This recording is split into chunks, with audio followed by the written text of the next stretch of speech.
Bom dia, meus amados, a graça e a paz do Senhor. Eu sou o pastor Rômulo Pereira, da Igreja Batista, Palavra da Graça, e hoje nós vamos estudar os Atos dos Apóstolos, capítulo 12, verso 7, que nos diz: Repentinamente apareceu um anjo do Senhor, e uma luz brilhou na cela. Ele tocou no lado de Pedro e o acordou. Depressa, levante-se, disse ele. Então as algemas caíram dos punhos de Pedro. Bom, meus amados, estamos vendo aqui a continuação desse cenário em que o apóstolo Pedro foi colocado pelo rei Herodes, ele foi preso para ser então julgado e morto, à semelhança do apóstolo Tiago, já executado pelo rei Herodes nesse momento, morto à espada, e provavelmente Pedro teria o mesmo fim se Deus não interviesse. Estamos vendo aqui a intervenção de Deus, como ela se deu. Bom, primeiramente um anjo de Deus apareceu quando o apóstolo Pedro estava dormindo entre dois soldados, como vimos no verso anterior. Era o costume romano de um prisioneiro perigoso, um prisioneiro importante, ele era acorrentado a dois soldados romanos. Então ele ficava entre dois soldados romanos para jamais conseguir escapar ou fugir. Bom, e nós vemos aqui então o que ocorre. Um anjo do Senhor aparece, toca no apóstolo Pedro e o acorda. Comentamos no verso anterior como isso foi maravilhoso, O apóstolo Pedro, a ponto de ser executado, conseguia dormir em paz, ao ponto que o anjo, apesar da luz, teve que tocar no apóstolo Pedro. Não bastou só a luz, para acordá-lo, ele estava realmente em um sono razoavelmente profundo. Ele foi tocado e aí o apóstolo Pedro acorda e as algemas, os grilhões caem das mãos dele. Isso obviamente só poderia ocorrer por um milagre, uma intervenção divina. Nenhum meio natural poderia causar isso, Porque alguém podia dizer, não, o apóstolo Pedro, ele teve um sonho, Imaginou que tinha um anjo na cela, e aí ele levantou, e aí? As pessoas sempre tentam explicar, queridos, essa é uma coisa que eu sempre percebo. Ateus, céticos, pessoas que duvidam, eles procuram explicar para eles, supostos milagres de uma maneira natural. Não, coitada, a pessoa muito crédula, ela entendeu errado. Na verdade, tem essa explicação natural óbvia. É porque ele é cheio de misticismo, cheio de superstições, cheio de religião na cabeça. E aí ele imaginou que ocorreu algo todo mirabolante, que era um milagre, mas na verdade tem uma explicação natural. Provavelmente eles diriam, não, o apóstolo Pedro, ele sonhou com um anjo, se levantou, bom, e aí? Essa é a questão. Eles sempre falam as coisas assim meio aéreas, meio superficiais, não, foi um sonho, ou ele imaginou, ou ele teve, enfim, uma coisa, uma psicose, imaginou estar vendo algo. Só que eles não analisam os detalhes. Esse é o ponto, eles não analisam as narrativas, porque eles sempre têm esse preconceito, que as pessoas antigas eram crédulas demais. Tudo bem que em vários pontos eles podiam até acreditar em coisas, mas eles não eram bobos. Eles investigavam as coisas porque sempre havia pessoas querendo enganar as outras, como sempre haverá. Então eles avaliavam as circunstâncias e as narrativas e muitas vezes descobriam enganos. Agora, nesse caso aqui, veja a narrativa. Não é ele imaginou um anjo, não. Ele estava dormindo. Ele estava dormindo. E não é que ele teve um sonho, ele primeiro foi acordado. Então ele foi despertado. Ele foi despertado porque o sonho balançou ele. Tudo bem.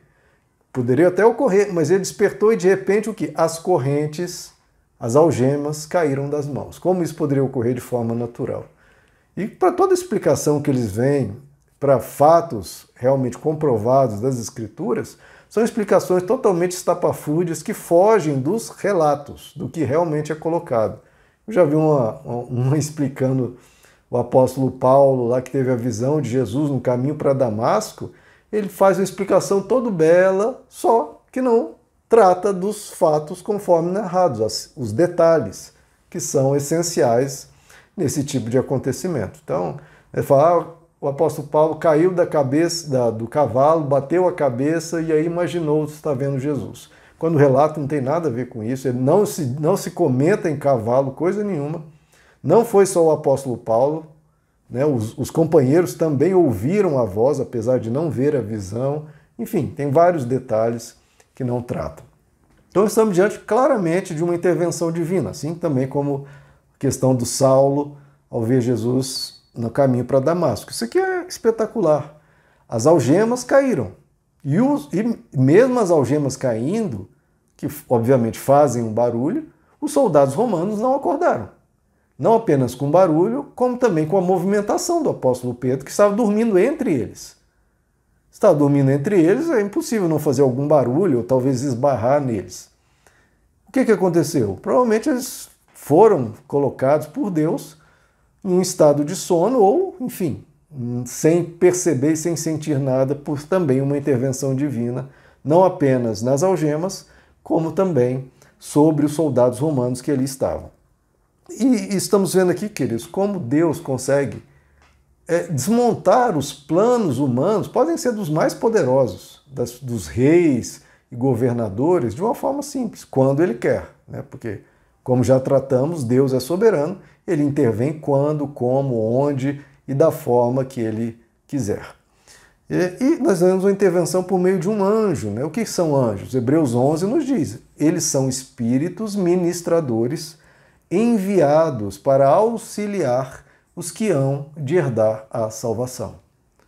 Então, se você tem um compromisso com Deus, ou seja, você vai herdar a salvação, você tem anjos ministradores, não ao seu dispor, não ao seu comando. Né? Porque tem gente que quer dar ordem em anjos. Não sei onde viram isso nas Escrituras, jamais viram isso. Isso é uma coisa estapafúrdia. Não são servos seus, são servos de Deus. Como diz as Escrituras, eles são conservos. O que são conservos? Eles são servos de Deus, assim como nós somos servos de Deus, e como um é servo e o outro é servo, então são conservos do mesmo Senhor. Então são servos como nós, são ministros de Deus, como nós também somos servos de Deus. Mas eles nos auxiliam. Né? Assim como, por exemplo, um líder espiritual auxilia uma pessoa. Eles nos auxiliam. Eles nos auxiliam segundo o que Deus determina, segundo o que Deus quer, segundo a missão que Deus lhes dá, não o que um ser humano dá. Isso não tem qualquer tipo de prescrição bíblica para alguém dar ordem a anjos, porque, de novo, eles não são nossos servos. Né? Eles são auxiliadores que estão sob a ordem divina. Até porque nós não temos a sabedoria divina. A nossa oração, pelo contrário, como eu insisto e sempre explico aqui, a nossa oração deve ser: seja feita, Senhor, a vossa vontade, assim na terra como no céu. E assim os anjos também fazem isso, eles procuram cumprir as ordens de Deus, tanto na terra como no céu. Bom, e por fim, queridos, eu queria ler para vocês esse verso do Salmo 116, que até ilustra um pouco esse cenário que a gente está vendo aqui. É que o apóstolo Tiago foi morto à espada, mas o apóstolo Pedro foi livre.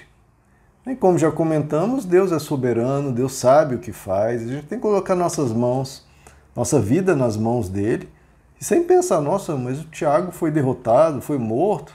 Não, ele foi levado para Deus, ele está na glória, ele está muito bem, obrigado. Ele foi até levado antes, enquanto Pedro teve que aqui penar bastante aqui nessa terra. Então a gente tem, de novo, compreender o Evangelho segundo o Evangelho. Não é para olhar para as coisas de Deus, que é Espírito, que é eterno, que tem um céu para onde nós iremos, e pensar só na terra. Isso não faz o menor sentido. Se nós vamos tratar uma questão segundo a ótica cristã, tem que ser segundo toda a ótica cristã, que obviamente envolve, quando alguém falece, ela não acabou, ela parte para a glória eterna. O Salmo 116 nos diz, a partir do verso 15, preciosa é à vista do Senhor a morte dos seus santos. A morte do apóstolo Tiago foi preciosíssima aos olhos do Senhor. Deus não estava indiferente, Deus não abandonou o apóstolo Tiago, Deus não queria nem saber, ou estava amaldiçoando o apóstolo Tiago, né? Não, nada disso. É preciosíssima a morte dos santos aos olhos do Senhor. Deus sabia o que estava acontecendo e Deus cuidou do apóstolo Tiago nos momentos que precederam ao falecimento, fortalecendo a presença de Deus, com certeza o envolvia, e depois ele partiu para a glória eterna.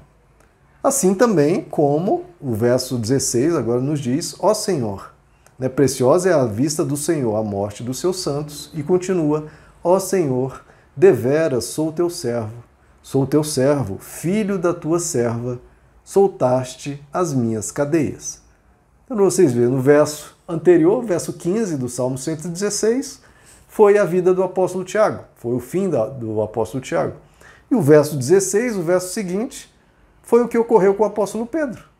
Então veja como não há contradição, não há problema, é porque a vida de cada um é um indivíduo, cada vida é peculiar. Cada um vai ter a sua destinação. Não tem que cobrar de Deus, né? Ah, por que o apóstolo Pedro foi diferente? Porque o apóstolo Pedro é um ser diferente e Deus tinha planos diferentes para pessoas diferentes, em momentos diferentes, tudo para a glória de Deus e para o bem do Evangelho. Apesar de ter dado resultados diferentes, o Evangelho não chegou aqui.